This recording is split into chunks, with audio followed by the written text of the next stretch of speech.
கிறிஸ்தவ பேர் தான். உங்களுடைய பெயர் நாராயணன். நார் என்றால் நீர், அயனம் என்றால் படுத்துக் கொண்டிருப்பது. ஆவியானவர் ஜலத்தின் மேல் அசைவாடிக் கொண்டிருந்தார் என்று வேதத்தின் 2வது வசனம் சொல்லுகிறது. நாராயணன் என்றால் பரிசுத்த ஆவி என்றும் அர்த்தம். This is for your kind information. நீங்கள் இப்படி பேசுவது மத பிரச்சாரம் இல்லையா? இது மத பிரச்சாரம் அல்ல.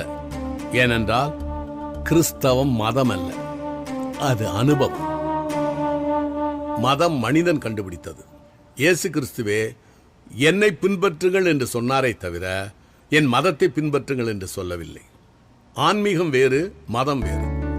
மதம் மனிதன் கடவுளை தேடுவது, ஆன்மீகம் என்பது கடவுள் மனிதனை தேடுவது. இதுதான் வித்தியாசம்.